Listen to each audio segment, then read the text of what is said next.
Welcome to our educational channel mechanical Pandit. हम लोग जो है थ्योरी ऑफ मशीन में फ्रिक्शनल डिवाइसेस पढ़े थे। उस फ्रिक्शनल डिवाइसेस में बहुत सारे फ्रिक्शनल कॉन्सेप्ट पढ़े थे। उसमें हमने एक देखा था फ्रिक्शन क्लच। फ्रिक्शन क्लच भी कई टाइप्स के होते हैं, लाइक डिस्क और प्लेट क्लच, कोन क्लच, सेंट्रीफ्यूगल क्लच। उसी में एक हमारा कॉन्सेप्ट है आज जिसको हम जा रहे हैं डिस्कस करने, सिंगल प्लेट क्लच। ठीक है ना। क्लच कॉन्सेप्ट का सिंपल सा कॉन्सेप्ट है कि ये जो है आपका क्या होता है, ड्राइवर होता है और ये क्या होता है, ड्रिवन मेंबर होता है। दैट मीन्स कि driving gear and driven gear को इंगेज और डिसएंगेज करने का काम जो है आपका ये सिंगल प्लेट क्लच करता है। ठीक है दोस्त। अब देखिए सिंगल डिस्क प्लेट क्लच जैसा कि आप देख रहे हैं, it is basically consist of clutch plate which both sides are faced with a friction material that is called frictional lining जिसको बोलते हैं, और जो मटेरियल होता है उसको फेरोडोम मटेरियल बोलते हैं। It is mounted on the hub, that means shaft. ठीक है ना, ये पूरा हब होता है which is free to move axially along the splines of the driven shaft. The pressure plate is mounted inside the clutch. This is the pressure plate is mounted inside the clutch body which is bolted to the flywheel with the pressure plate and the flywheel rotate with the engine crankshaft. अब ये ध्यान आप देंगे यदि तो ये सारे concept जो है इन लेंथ हमने ये फ्लाईव्हील, क्रैंकशाफ्ट, ड्राइविंग जो है शाफ्ट का कॉन्सेप्ट जो है, प्रेशर प्लेट, हब क्या है, ये सब डिस्कशन जो है, और भी बहुत सारे टर्मिनोलॉजी हैं जो अपन डिस्कस कर सकते हैं और किए हैं। और इसके लिए थोड़ा सा ज़रूरत है दोस्त, हमारा एक प्रीवियस लेक्चर है सिंपल क्लच के ऊपर। ठीक ना। तो ये क्लच के ऊपर का जो है आप जो है वो भी आपका जो है लेक्चर नंबर आपका 68 ही है, लेकिन और एक 59 भी है लेक्चर नंबर, वहाँ भी आप ये सारे कॉन्सेप्ट देख सकते हैं पूरा डिटेल में। तो अब यहाँ पे सवाल यह है कि अब हम 3D मॉडल और ये सब हम नहीं जा रहे हैं डिस्कस करने, हम तो जस्ट आपसे ये डिस्कस कर रहे हैं इसका मैथमेटिकल कॉन्सेप्ट कि how will you find the torque and power transmitted by the clutch and the role of clutch plate. तो यहाँ पे आप देख सकते हैं इंटरनल जो है inner radius is R2, external radius is R1, and we have just taken an elemental ring for the purpose of calculation and after that we will integrate. इसको हम क्या कर देंगे, इंटीग्रेट कर देंगे। तो अब जो है छोटे छोटे जो राम कहानी है उनको मैं नहीं जा रहा हूँ लिखने, ये अपन ऑलरेडी डिस्कस कर चुके हैं कई बार कि जो है T आपका टॉर्क ट्रांसमिटेड है, P जो है आपका pressure intensity per unit area है, R1 R2 external and internal radius of friction face है, जैसा कि आप यहाँ देख भी सकते हैं। यहाँ पे ये पूरा का पूरा जो है आपका वो है फ्रिक्शन लाइनिंग जो है सिर्फ इतना सा ही रहता है। ठीक है। और आप यहाँ पे अब म्यू जो है कोफिशिएंट ऑफ फ्रिक्शन हो जाएगा। ठीक है ना, म्यू क्या है, कोफिशिएंट ऑफ फ्रिक्शन हो जाएगा। Then you can calculate the area of the friction. ठीक ना। तो एरिया क्या हो जाएगा, एरिया ऑफ कॉन्टैक्ट सरफेस, यही एलिमेंटल रिंग के लिए क्या हो जाएगा, या फ्रिक्शन सरफेस इसी को बोल सकते हैं। तो 2πr/dr ये एरिया हो जाएगा आपका 2πr/dr। तो axial force on the ring, इससे आप क्या निकाल सकते हैं, axial force on the ring. तो axial force on the ring क्या हो जाएगा, load into area delta W equal to क्या हो जाएगा, प्रेशर इनटू एरिया। तो प्रेशर इंटेंसिटी और ये एरिया कितना हो गया 2πr/dr। ठीक ना। फ्रिक्शनल फोर्स ये क्या हो गया आपका, फ्रिक्शनल फोर्स आप निकाल सकते हैं। तो फ्रिक्शनल फोर्स क्या होता है, Fr equal to mu into यही डेल्टा W, या म्यू हम यहाँ लेंगे तो अब थोड़ा सा ऑर्गेनाइज मैनर में लिख सकते हैं 2πμ/dr रख सकते हैं। एंड फ्रिक्शनल टॉर्क क्या हो गया, फ्रिक्शनल टॉर्क। तो फ्रिक्शनल टॉर्क क्या हो जाएगा, Fr into R, that means क्या हो जाएगा 2 pi mu P R square D R. तो ये आपका मेन इक्वेशन हो गया, ठीक ना, किसका, फ्रिक्शनल टॉर्क का। अब यहाँ पे दो कंडीशन आपका आएगा। पहला कंडीशन क्या आता है दोस्त आपका, कंसिडरिंग यूनिफॉर्म वियर, और जो दूसरा कॉन्सेप्ट आता है कंसिडरिंग यूनिफॉर्म प्रेशर, ठीक ना। तो considering uniform pressure and considering uniform wear. तो अब हम लोग जा रहे हैं एक एक करके निकालने कि कंसिडरिंग यूनिफॉर्म प्रेशर में क्या आता है और यूनिफॉर्म वियर में क्या आता है। तो आइए हम सबसे पहले कंसीडर करते हैं यूनिफॉर्म प्रेशर। यूनिफॉर्म प्रेशर जब कंसीडर करेंगे तो आपका प्रेशर इंटेंसिटी क्या हो गया, देखिए यही आपका प्रेशर इंटेंसिटी है। तो प्रेशर इंटेंसिटी दैट मीन्स की लोड पर यूनिट एरिया। तो टोटल लोड कितना है W, और एरिया कितना है आपका पाई आर स्क्वायर, दैट मीन्स की पाई R1 का स्क्वायर, यही है ना, R1 स्क्वायर माइनस R2 का स्क्वायर। तो ये आपका प्रेशर निकल गया। W क्या है आपका एक्सियल थ्रस्ट, ठीक ना, which the contact surface the bearing will have to bear. अब यहाँ पे जो है आपका frictional torque,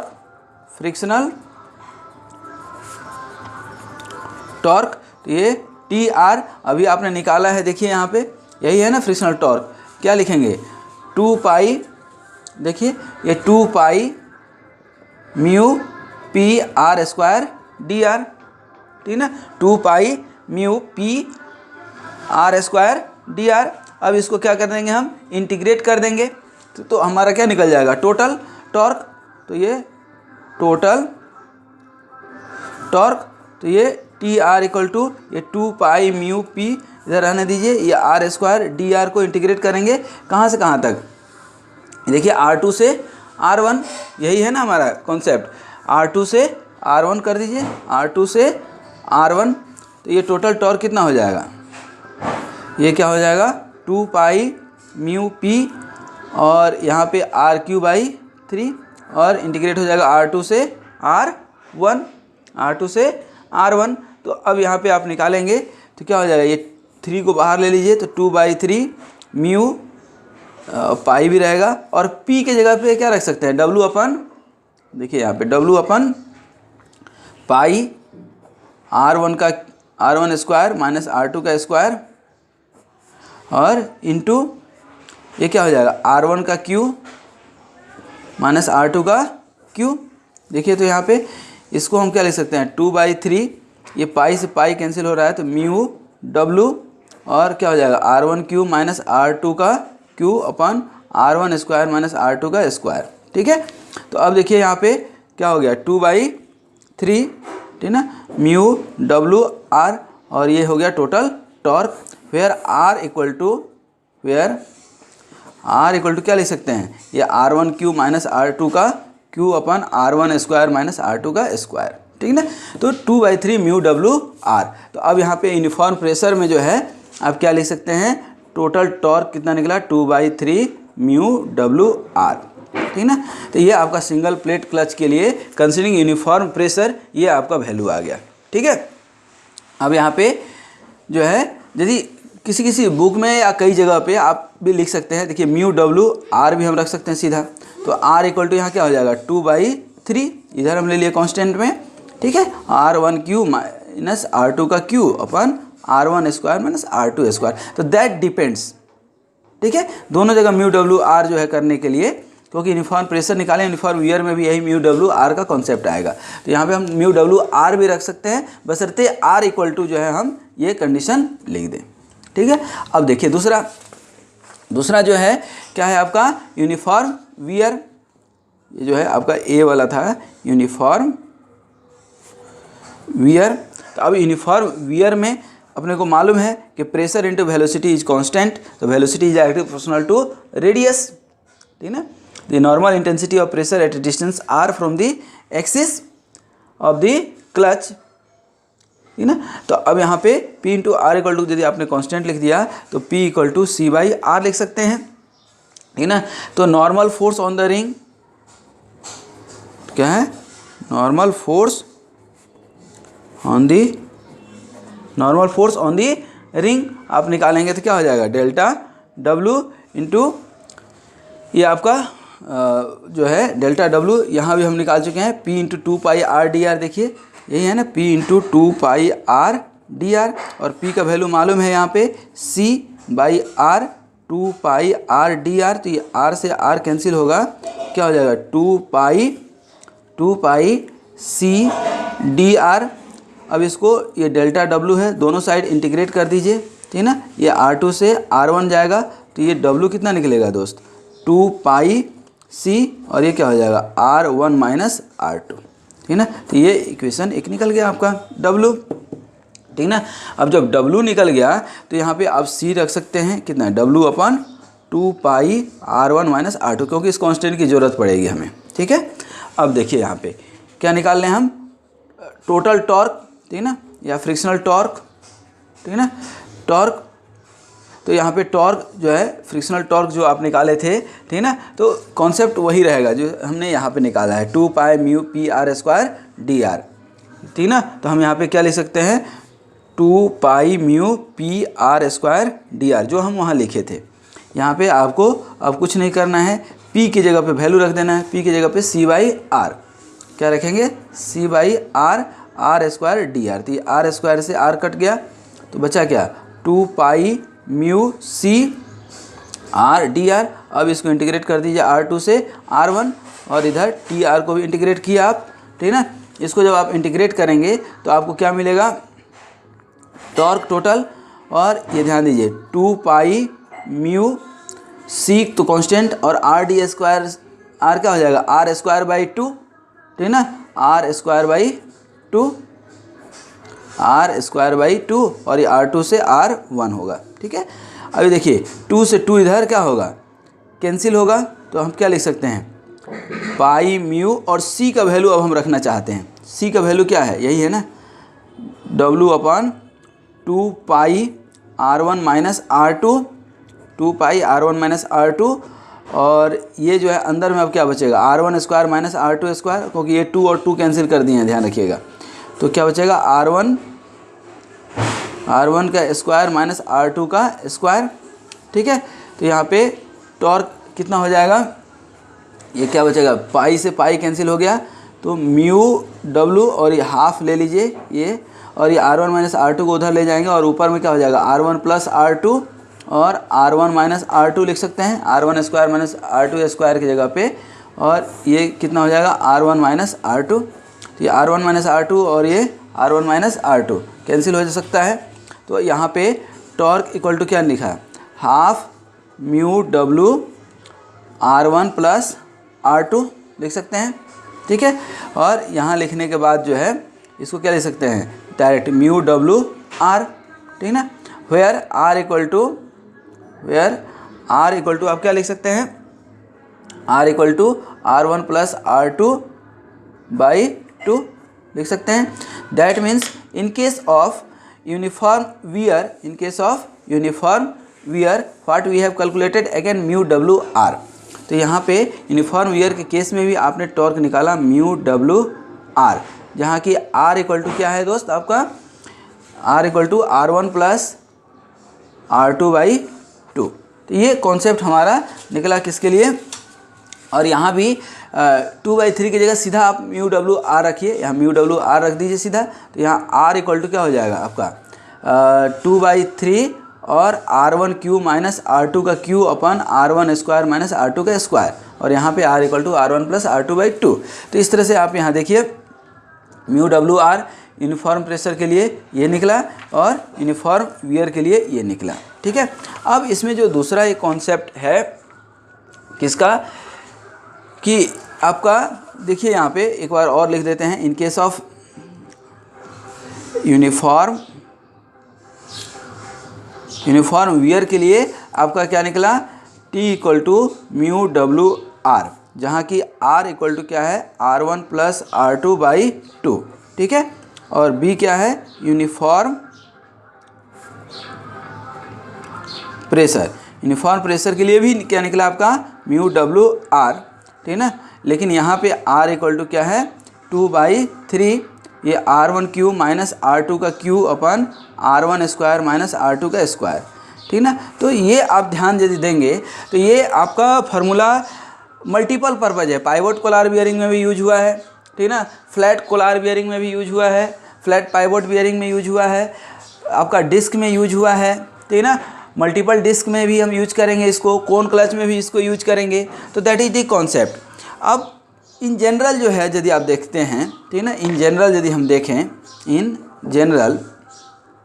general total frictional torque acting on the friction surface is being given by T equal to mu W R. अब यहाँ पे तो सिंगल क्लच था, यदि मल्टीपल क्लच हो, n नंबर ऑफ क्लच हो, तो इसको क्या करेंगे, n से मल्टीप्लाई कर देंगे और कुछ नहीं, ठीक है ना। If clutch is more than that means basically n is the number of pair of जो है क्लच, ठीक है ना। तो number of pairs of friction और कॉन्टैक्ट सरफेस, ठीक है ना, यहाँ लिख भी देते हैं, number of pairs of friction और कॉन्टैक्ट सरफेस, ठीक है। अब in case of for single disc plate clutch normally both side of the disc, यहाँ पे आप फिगर देख भी सकते हैं कि जब हम यहाँ पे बनाएंगे फिगर, तो सिंगल के लिए यदि आपका है तो बोथ साइड ऑफ दी, एक और दो, ये दो साइड है, तो एक के लिए आपको दो की जरूरत पड़ी। तो single disc plate has two pair surface in contact, that means कि n इक्वल टू क्या हो जाएगा, 2 इन केस ऑफ सिंगल, ठीक ना। In case of single disc n equal to क्या हो जाएगा, 2, क्योंकि अभी आपने देखा। दूसरा कि intensity of pressure is maximum at the inner surface, हमेशा ध्यान रखिएगा कि maximum intensity pressure is eight inner surface. तो यहाँ पे आप जो है मैक्सिमम जो है यहाँ पे लिख सकते हैं P max into R2 equal to constant, एक इक्वेशन ये बन जाएगा। कहाँ पे, ये आपको क्लियर हो गया कि इनर सरफेस में मैक्सिमम प्रेशर होता है और जब मिनिमम का कंडीशन हो तो R1 इक्वल टू कॉन्स्टेंट। तो ये बोथ आर करेक्ट, ठीक है ना, क्योंकि यहाँ P minimum R1, P maximum into R2, है ना। In case of new clutch the intensity of pressure is approximately uniform, but in old clutch जैसे जैसे वो पुराना हो जाएगा तो according to wear theory this condition will not be inappropriate, but we use this equation. The uniform pressure theory gives a higher frictional resistance torque than the uniform wear theory. ये जो आप निकाले हैं तो इसका value generally ज़्यादा आएगा if you calculate the torque, ठीक है। इन case of multiple disc clutch, ठीक है ना, multiple disc clutch may be used when a large torque is to be transmitted. The inside discs are fastened to the driven shaft to permit axial motion, ठीक ना, except the last disc, क्योंकि last disc जो है आपका क्या होता है, generally constant होता है। तो जैसे आप देखेंगे तो ये आपका एक जो है इस पे शाफ्ट है और इस पे आपका ये सब प्लेट हो गया मल्टीपल में। एक जस्ट हम लाइन डायग्राम बना करके इस तरह से आपका हो गया, और जो आपका ये ड्राइवर हो गया, ठीक ना, और ड्रिवन में कुछ ऐसे होगा। यहाँ पे देखिए अब यही जो है आपका प्लेट हो गया, फ्रिक्शन प्लेट, ठीक ना। तो यदि डिस्क 1 2 3 4 है तो फ्रिक्शनल प्लेट जो है 3 होगा, ठीक ना, दैट यू कैन काउंट। तो यहाँ पे जो हम निकालते हैं, कैलकुलेशन जो करते हैं, तो outside disc are held by bolts and are fastened in the housing which is keyed to the driving shaft. The multiple disc clutches are extensively used in a motor car, machine tools etc. बहुत जगह use करते हैं, tractor वगैरह में भी use करते हैं। तो suppose N1 is the number of disc on the driving shaft, number of disc on driving shaft, और N2 equal to number of disc on driven shaft, ठीक ना। तो ये N1 और N2 जैसे ही आपने निकाल लिया तो अब जो टोटल नंबर ऑफ जो है आपका निकलेगा क्या, total number of pairs in contact, number of pairs in contact, जो कि यहाँ पे हमें लगाना है, ये फार्मूला आप देख रहे होंगे N म्यू डब्ल्यू आर। तो यही N निकालने की अभी हम कोशिश कर रहे हैं। ये N इक्वल टू क्या हो जाएगा, N1 प्लस N2 माइनस 1, ठीक है ना। तो टोटल फ्रिक्शनल टॉर्क जो है आपका क्या हो जाएगा, ये एन म्यू डब्ल्यू आर। अब यहाँ पे आर का वैल्यू जो है अलग अलग रहेगा, क्या रहेगा, in case of uniform pressure R equal to क्या हो जाएगा 2/3 और ये R1 क्यू माइनस R2 का क्यू अपन R1 स्क्वायर माइनस R2 का स्क्वायर। और in case of uniform wear R equal to क्या हो जाएगा R1 प्लस R2/2। तो ये आपका जो है एन म्यू डब्ल्यू आर जो निकला, और ये आप सिंगल प्लेट डिस्क क्लच जो है ये कॉन्सेप्ट है, और इसमें R2 R1 ये सब कुछ स्पष्ट है। और ये जो है आपने तो निकाला ही निकाला यूनिफॉर्म प्रेशर का, यूनिफॉर्म वियर का, और इसके साथ ही हमने ये देखा कि यूनिफॉर्म प्रेशर और यूनिफॉर्म वियर के साथ साथ जो है जब नंबर ऑफ़ प्लेट्स ज़्यादा हों, ठीक है ना, तो एन म्यू डब्ल्यू आर हो जाता है। और एन कैसे निकालते हैं ये हमने आपको यहाँ बता दिया, ठीक है ना। दोनों कंडीशन में आप निकाल सकते हैं। तो इस तरह से दोस्तों, thanks for watching this video and keep watching again and again this video and another video to make your concept very much clear in mechanical engineering, and be healthy, keep smiling. Thank you very much.